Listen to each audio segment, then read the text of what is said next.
Hello guys, welcome back to Call Ya Later podcast, episode number 33. My name is Jonah. I'm Kelly. Hi guys. Hi. Did you like the switch really there? Yeah, episode 33. 33. So, that was funny. Hey, you know what's funnier than 24? 25. Alright, so Hi. We are both college students. Welcome to our podcast. Welcome. Bonjour. We're learning French. We're learning French. I feel like we need to do a nice life update vlog with all the new stuff that we've been doing recently. The entire episode will be in French. No, we're not that fluent. Call You Later French edition. We need to get sponsored by Duolingo first. Duolingo, hit us up. Alright, anyways, you guys, we are both college students, and this is our 33rd episode of the podcast. All threes. All threes. And last week we talked about fun fall date ideas, so if you are looking for a nice date idea for this fall season, be sure to check that out. But this week we're going to be talking all about relationship check marks. So what is a relationship check mark? Are relationship positive check marks? Are relationship red flags? And first check marks we hit for each other. Yes. So it's kind of a juicy episode. It's a juicy episode. A disclaimer for me for this episode is everyone has different standards and expectations in relationships. Very true. Like, when you're dating someone, me and you might have a completely different standard of what we expect 100% in our true. partner. So take this with a grain of salt, like that, you know, like that kind of thing. No, definitely. Is that the right saying? Yeah, take it with a grain of salt. Okay, yeah. Because it's different for, again, that's one of the things that I like about our episodes is everything is different for everyone. Right. So it's always going to apply to you differently. Exactly. So, John, what is a relationship checkmark in your opinion? So to me, it's a checkmark of something that determines whether someone is, I guess you could say, relationship material. But okay. I typed down a good fit for you. That's the way I look at it. Like, it's the positive and negative balance. Right. So I think typically like they kind of go more when you're dating someone before you're officially in a relationship, but you still have to look for them when you're in a relationship. Well, that's what I was saying. Like they're meant if you're meant to be in a relationship. Exactly. Yeah. So I said things that are standards when you are dating and like things that you will allow and not allow. Yeah. Okay. Because like when you're dating, you're ultimately picking who you're going to be with, because you don't have to keep dating the same person if you don't like them. You have that threshold that they don't cross. Exactly. So they have to like meet some requirements. And I also want to put out as another disclaimer, I have really high standards, so this is going to sound like quite a list. I'm excited to hear it. I think you've got quite a list going. You want to start us out? Yeah. So our positive relationship check marks. So these are things that like we look for in others. And it's that one you say when, ooh, they're a keeper. Yeah. It's kind of like, ooh, they have that. I like them. I'm interested. So my first one is they seem interested. So I think this is important, especially when you're dating, is you don't want to keep going out with someone who doesn't seem interested in you. It's kind of a given. But like I've been there, I've gone on dates with dudes and I'm like, they just don't seem that interested. Like you have to have some sort of like common interest, but like something that makes you like them and them like you, and they kind of pursue you. I like that. Does that make sense? That absolutely makes sense. Because I mean, if there's someone that's just sitting there and you're just like, hey, talk to me. Yeah, like if you're kind of like begging for attention, it's exactly. It's beating a dead horse at that point. Exactly. My number one was has a good sense of humor. That's important. You know, if I can joke with you and you can joke with me, I think things go well. Yeah. My next one is they have goals and work hard. That was one for me. That's a big one for me. Like I like when people have ambition. I like ambition. A good like I want to be here in 2 years. But not only do they say that, they're working towards it. They actually walk the walk. They don't just talk the talk. Like talk. if they talk about it, I want to hold you accountable. Like you said you were going to do this. Why aren't you doing it? That's important to think about, because like if you are endgame, like later down in life, like if you're like walking into that, like that's what you look for when you're in a relationship. Mine was we'll hold a conversation, because again, if it's just like, hey, like if you're constantly asking for attention. Exactly. You know, if you just don't talk back, like it can't be, you can't carry the conversation. Yeah, it can't be one-sided. Yeah. So. Which I feel like we talked about one-sided things in one of our episodes about relationships. I think it was how to shoot your shot. So you should definitely check that out, especially if you're like interested in someone. That's a really helpful episode. Some juicy tips in that, how to shoot your shot. My next one is they are fun to be around. So you look forward to spending time with them. You enjoy it. You're not you get that giddy feeling. Yeah, when it's time you to get hang excited to hang out with them. It's not like, oh my gosh, I have to go hang out with so and so. It's like, I get to hang out with so and so. It's important when you hear that sentence change, that how you said it. Like I have to versus I get to. That's not only in relationships, but in life as a whole. But that's huge when you're able to say, I get to do this. And sometimes, like, I know, like, for me personally, I'm such a positive person that I try to, like, if I say something like that, I'll try to fix it. But usually that's your gut instinct is the first thing that you say. Absolutely. Likes to eat food, particularly pizza. I'm a pizza lover. Yeah. I know this is a weird check mark, but I like a good foodie. Like someone that I can actually talk about food and enjoy food with, and not I don't know. I'm personally a big foodie. I like to try new things and expand and right. Yeah. I really got off on a long tangent there for a one sentence check mark. I included as a foodie on my list. Hey, there we go. My next one is they can make me laugh and smile. Okay. So again, it's that they make you happy. You know, like you're having a good time when you're with someone. You gotta enjoy it. Definitely. I put down fitness junkie. It doesn't necessarily have to be a fitness junkie, but I like it when they enjoy fitness, you know? Like the fact that you and I can work out together is huge. I think it's like that common interest type thing. Because it not only gives you another date option, it's something that you two can talk about and enjoy. Like, oh, I do this workout, I do this, I do that. Yeah, and you can kind of bounce ideas off of it. But also, like, later down in life, like, if you end up with the person that you're interested in, it's like you have similar goals. Because usually, like, if you have the fitness as an interest, you have similar fitness goals together. No, completely agree. I think it's a good one. My next one is they aren't a huge partier. So I love a good party here and there, don't get me wrong. But if all they want to do is party every weekend, I'm just like, I'd rather be doing other things. Like, you know, it's like you have to find the perfect balance. But it's kind of like hard at this age where that is a big thing. Yeah. You know? No, you're completely right. So that was like one of the really big ones for me. Okay. Nice. I like that. My number 5, and again, kind of sounds silly, but open to Netflix binges. I like a good, just long. You and I have done plenty of them. Emily in Paris, Riverdale, The Crown. TV. I mean, we can finish a 4-season show in 2 weeks. I don't know how we do it, but we do it. The fact that you're able to like just relax. You just zone out and just watch the show, and then, So that's one of my big ones. My next one is likes to work out, so similar to you. Okay. So I'll share another one. And my next one is has a good taste in music. Ooh. This is so important to me because I remember like one date I went on. Really going out of here right now. But the guy was driving and we were listening to the weirdest music and I was just like, oh my goodness. Like, and it was just like really weird and I did not enjoy the music at all and it just made me have a poor taste of the date purely because of the music. It's so horrible, but it was just like that, this isn't gonna work. Sometimes you can just tell based off the music. Like I think you and I, we have such opposite yet similar music tastes. I think too we both adapt to each other's music, but like our tastes are so similar that it's not that, okay, this isn't gonna work. It's like one of those what were they called? The Venn diagrams? Oh, yeah, where you have the circle in the middle and then you have the 2 outside circles where we kind of both listen to our thing, but we have a lot in the middle where we overlap. Exactly. Where there's some music that I know you don't like, so I don't make you listen to. But it was but like that date, it was just like I didn't get to be the DJ, which I don't have to be the DJ, but it was like, can we change it? And it was nothing. Yeah. So it's just. Oh, is it no? I don't think I asked because it was like a first date kind of thing where it would have been really awkward, but the whole time I was just kind of like, this is weird. Okay, I respect that. Yeah. Really got deep on that. Really deep on that one. My number 6 was text back.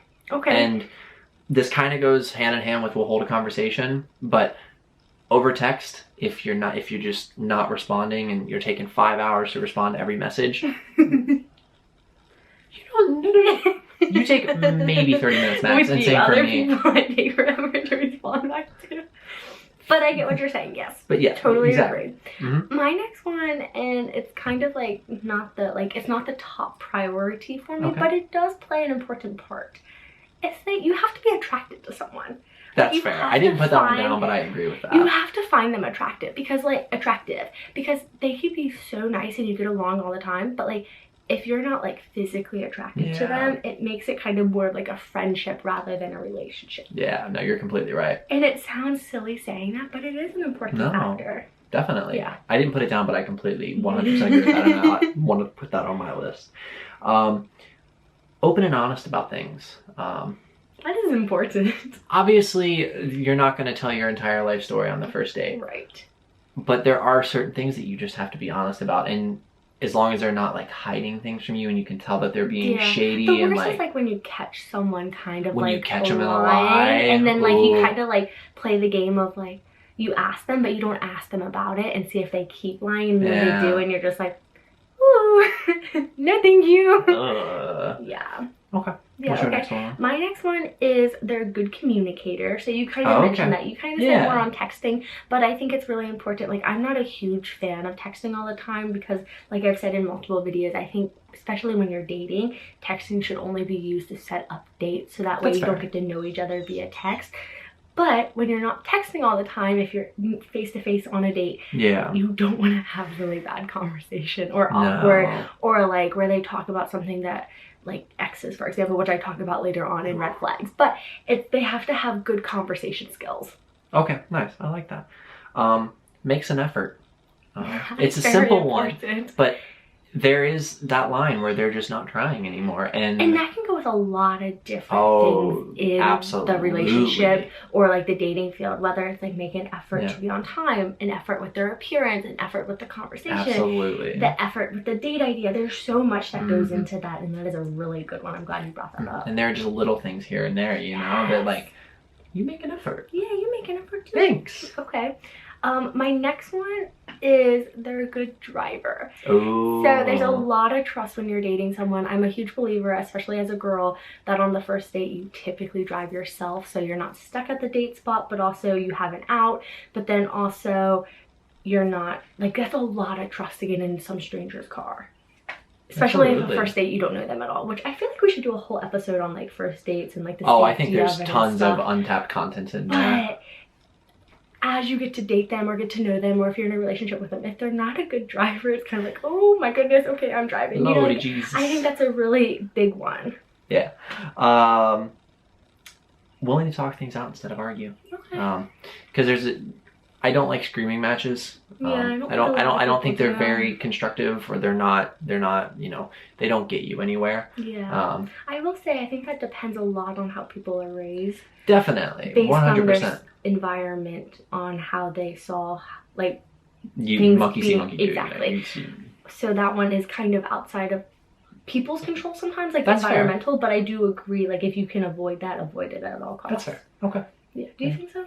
No, I agree with that. I think there is a certain psychological embedding that's in your head that's like, you see your parents handle it, that's how you handle it, but that's a whole different I do agree. I think it's important to be able to talk things out. Yeah, because it's a lot of times screaming matches just don't work, and if they work for a particular relationship, by all means, but I personally don't. That's my personal check marks. Like, we need to talk it out. In my last one, do you have any more after this? I have one more, yeah. Okay, so my last one but it was one that you already had. So. My last one is one of the most important things that I look for.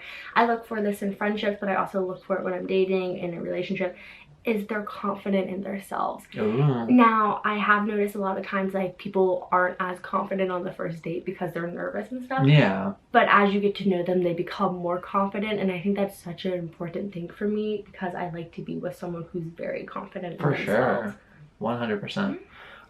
My number 2 has goals. Okay. It's one of those, that's why I put it like my last one. It's one of the most important ones. You have to have that desire to achieve. I love that. So those are our relationship check marks, like what we look for when we're dating, but we're going to share some of our relationship red flags, whether you're on a first date and you notice this, or 5 dates in, or even if you're in a relationship, you can still get red flags, because sometimes they don't come out until the very end. Yeah, no, you're completely right. You know, and it's important to be aware of some of them, and we're not listing all of them. These are just some of our big ones. Okay. Do you want to start off? I think you might have a couple more than me, so I'll let you start off, so we're kind of even. So my first one is they have always been in and out of relationships. Ooh, yeah. So this one you might not find out until later on into the relationship, the dating. Is there like a dating, talking, I guess? Yeah, there's talking, dating, relationship. So again, I talk about this later. You don't want to talk about your exes all the time. But at one point in the relationship, the conversation will come up, and it probably should come up, because if they're a relationship jumper, it's something to be aware of, because then they have a lot of like personal stuff they have to work out, which isn't a bad thing. Some people just like to be in a relationship, but sometimes when you find out they are a relationship jumper, they are so dependent on someone else to make them feel fulfilled, where you won't like you'll feel, like, I don't know how to word it perfectly.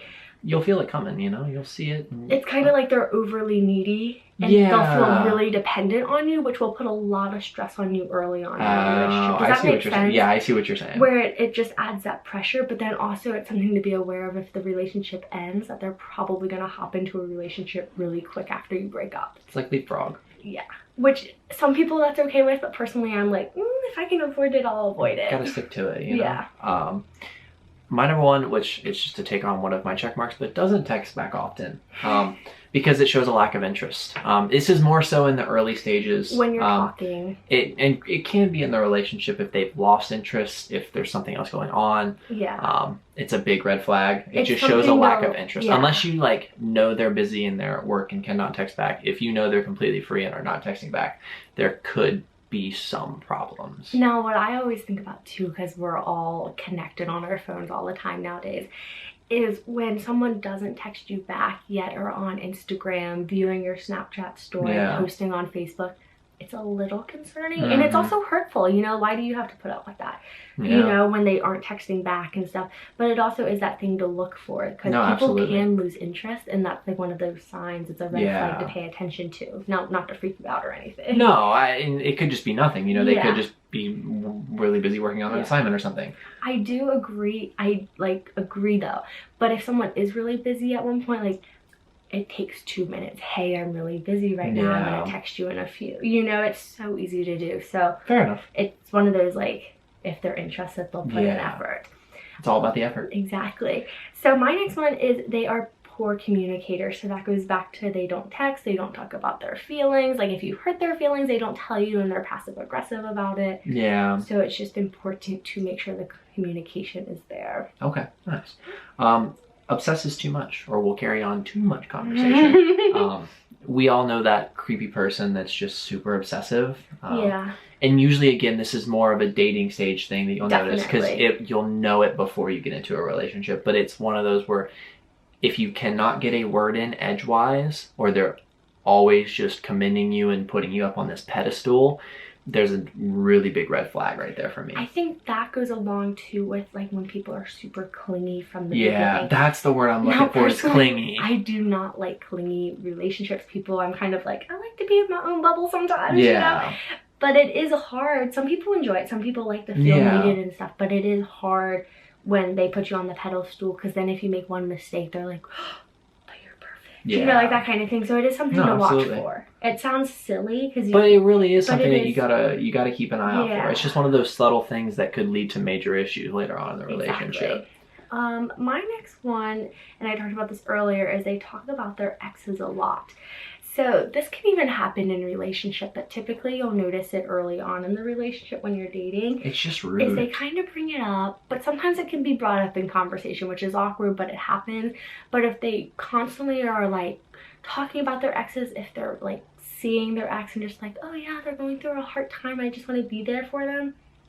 There's a fine line there. That's a big red flag in my opinion. You shouldn't be forgetting about this people. They're gone. And if not, there's always going to be that comparison between you and the ex. Yeah, absolutely. Which is a harsh reality, but like, because there is room for conversation there. Because like you said earlier, it's gonna come up at some point. It's gonna come up, but if it becomes a regular conversation, if it's coming up every other day, or like if they're constantly in contact with an ex, that's a big one. That's a really big one. Like, I get everyone's circumstances are very different, but you'll know, like, you'll just have that gut feeling, like, I don't think this feels right. Go with your gut. And go with your gut.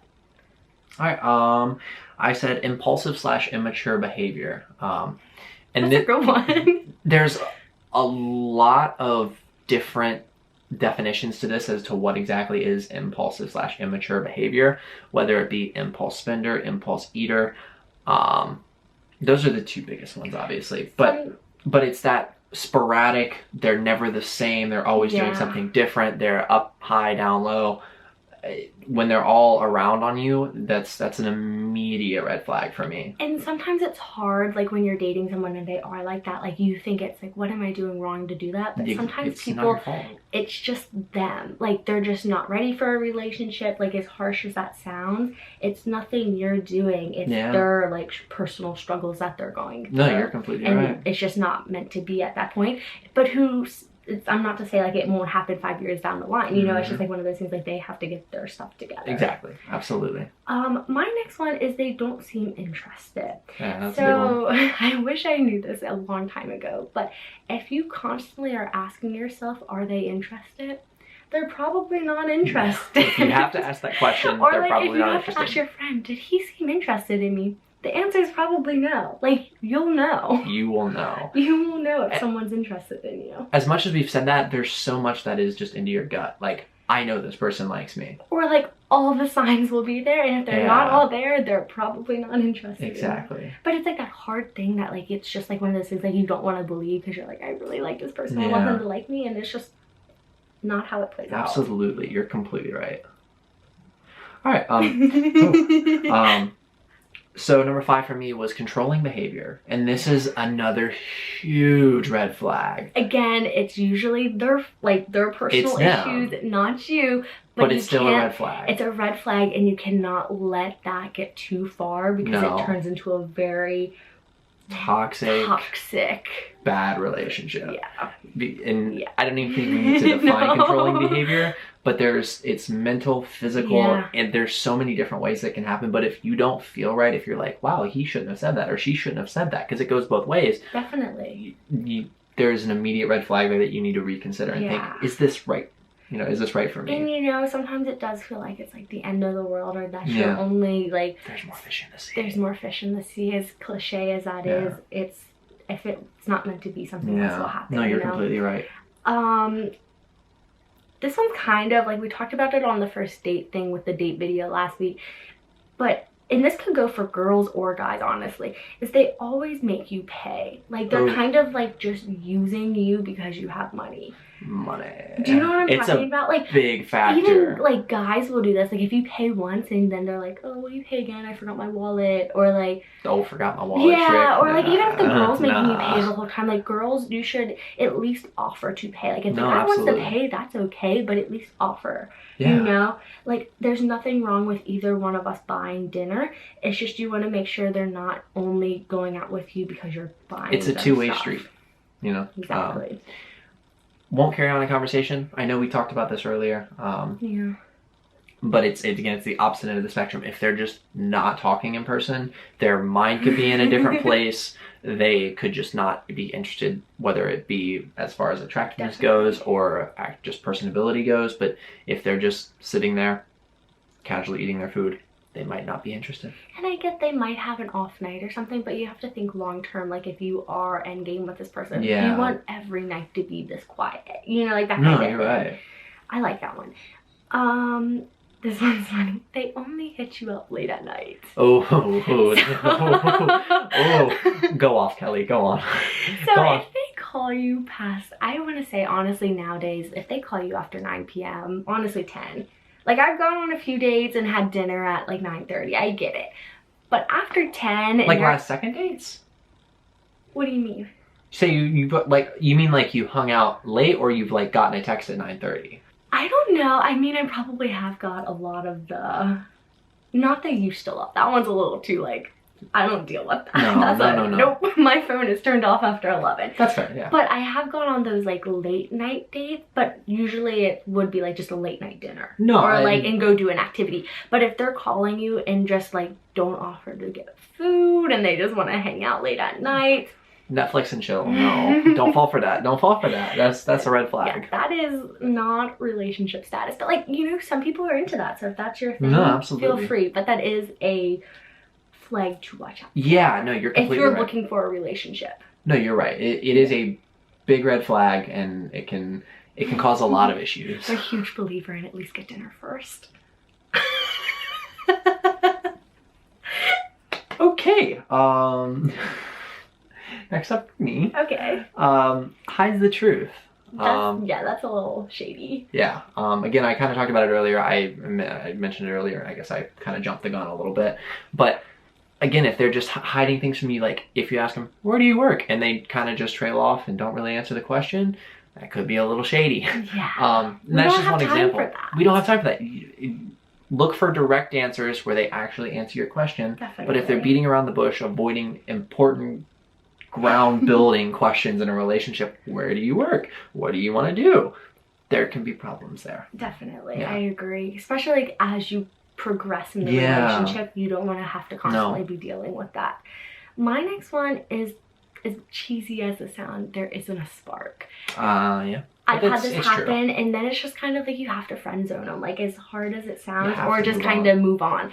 Where it's like it's that gut feeling. It's that gut feeling. You just know this isn't the right person for you, and they might be a great person. That's nothing. It's nothing them. It's just you don't feel like romantically attracted to them. Absolutely, and it happens. Like it's a natural thing. It might even be like someone that you're totally like had this huge crush on, and they meet all your check marks and stuff, but there's just no spark. You're completely right. I said rushing into things. That's a rather big one. Definitely. That's a good one. Yeah.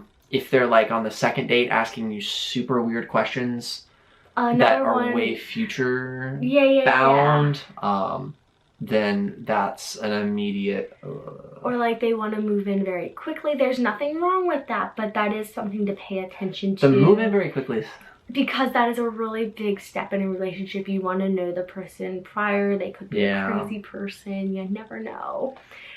My next one is, I'm thinking like that Halloween movie that we just watched. Sorry. That was funny. The next one I have is you don't have fun when you're with them. So I kind of touched on this earlier where it's like you want to be excited to see them. Like that's a check mark. But if you're not having fun on dates or when you're going out with this person, it's a red flag because it's kind of like, why aren't you having fun? Are they energy draining you? You know, like there's a lot of possibilities why you're not having fun. Maybe they're doing stuff that you're not interested in, and that's all they want to do. There's uncommon interest, and that happens. Yeah. I like that. Do you have any more? I do. I have 3 more. Okay, I have 3 more too. Okay, awesome. So I said they talk down on you. Oh, that's kind of like mine. Okay. Where they just kind of are condescending, I guess is the best way I can describe. Like they make it seem like they're better than you in conversation.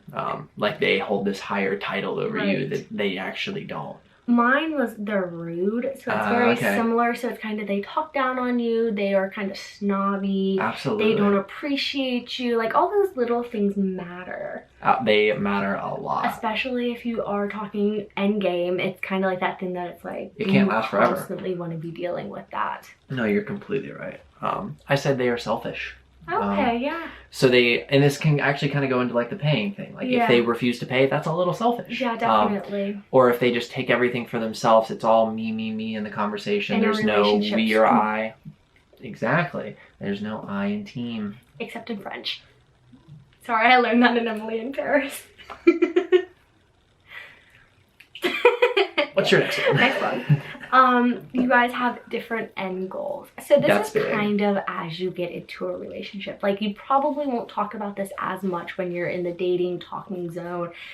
But when you're in a relationship, typically you date to marry. Unless you're not into marriage and you date to go endgame. I guess I don't really know what the terminology is for that other than that. Forever, yeah. Yeah. But basically, some big words if you don't have the same end like goals, whether that be like, I want to live in a different country, or I want to have kids and he doesn't want to have kids. That's a big one. I want to live in an apartment for my whole life. I don't want to live in an apartment. I want to live in a house. Or like anything like that, it's going to cause issues. Absolutely. Now, I'm not saying those issues are deal breakers because they can be worked around. But it is something to think about if you guys don't have similar interests for the future. If you have polar opposite in-game goals, it's probably not going to work out. But then again, a relationship's all about the compromise. So it's how you work it out, but it's one of those things to be aware of. No, you're right. And my 10th one is a weird one, and you're probably going to laugh at me for this, but it's a classic saying, how they treat their mom. Oh, my mom tells me this all the time. So basically, if they treat their mom really nice, they're going to treat you really nice. Exactly. But if they don't treat their mom really nice, they're probably not going to treat you very nice. And this is something I really do pay attention to. And when you get to meet the fam, pay attention to how they treat their parents. Now, the moms especially, but even the dad, if they have respect for their parents, that's a good thing. Where if they talk down on their parents or kind of rude or like don't appreciate them, something to think about. Exactly, because those same, yeah, thank you. Those same warning signs that you see in the parents will be the same warning signs in the relationship. So my last one is kind of similar, okay. and this one is probably the biggest takeaway for me, and I think this is huge. Your friends and family don't like them. That's big. Now, that's a sometimes big one. you can be blindsided because you're so hard-eyed for someone, and you're just like, I just love them so much. I just can't wait to go out with them again. And you're just blinded because you're so like happy, and you don't see these red flags. Where I guarantee your friends and family see them. Oh, 100% they see them. That's the first thing they see. They're like, oh my gosh, I don't like this guy, you know. And it's hard to hear it because sometimes your family won't tell you, or like they'll wait too late.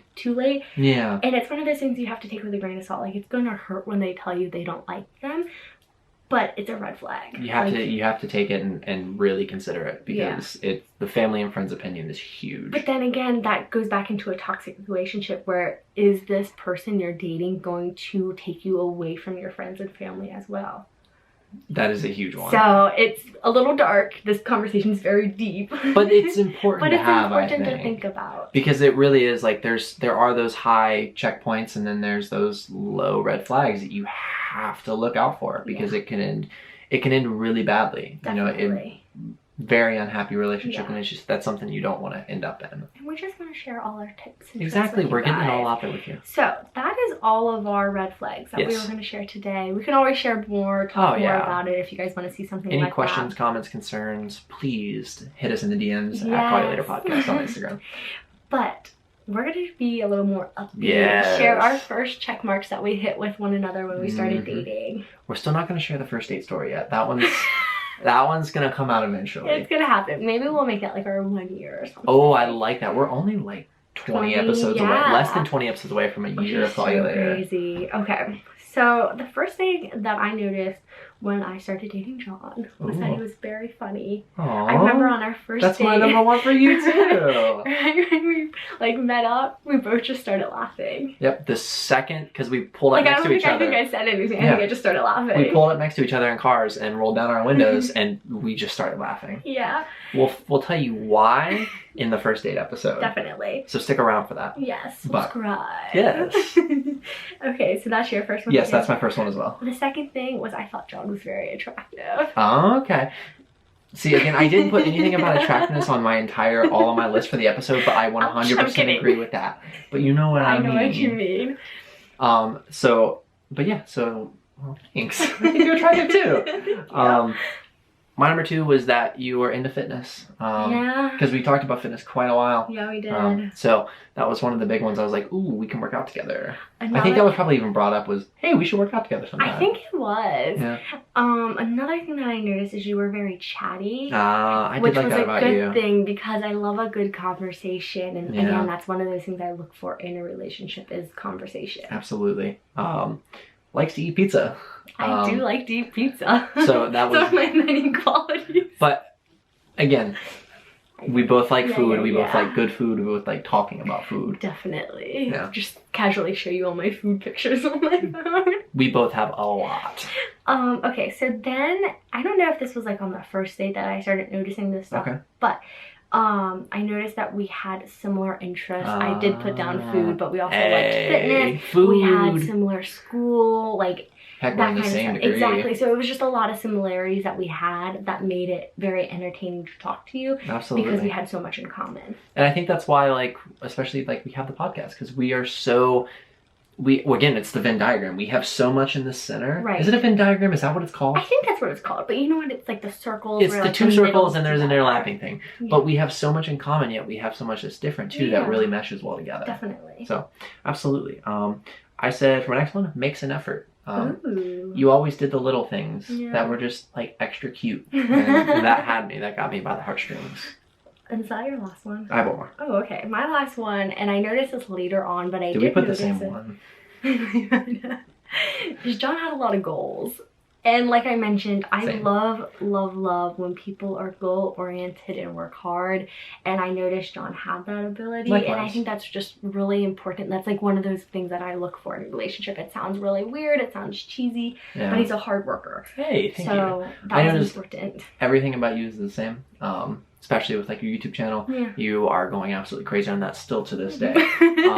But no, you had goals not only in you had micro and macro goals. Yeah. You know, you had those short terms and you had the really long term that you want to hit. So that was definitely one of the biggest ones for me. So those were our first check marks we hit with each other. Mm-hmm. I really had a lot of fun filming this episode. This was a good one. So if I you enjoyed guys this. have any video recommendations, I guess episode recommendations. Hit us in the DMs. Let us know, comment, DMs. Yeah. We'll respond. Yeah. We like talking to you guys. Last episode was actually... it was a fan-inspired episode. Yeah, I think it was from Michaela. Yeah. So shout out to you. We really appreciate it. It's a lot of fun. But we do have a lot of content planned. But I think these relationship episodes are really entertaining because I feel like they're so juicy with conflict. They are filled with content. So anyways, if you want, follow us over on Instagram. It's callyalater podcast. Our personals are linked in the bio. Yeah, go check us out. Our YouTube's linked. We do have some like vlogs and stuff on our YouTube. If you We want to do. see, like, Yeah, we have some additional content. And then also our Twitter's callyalater pod.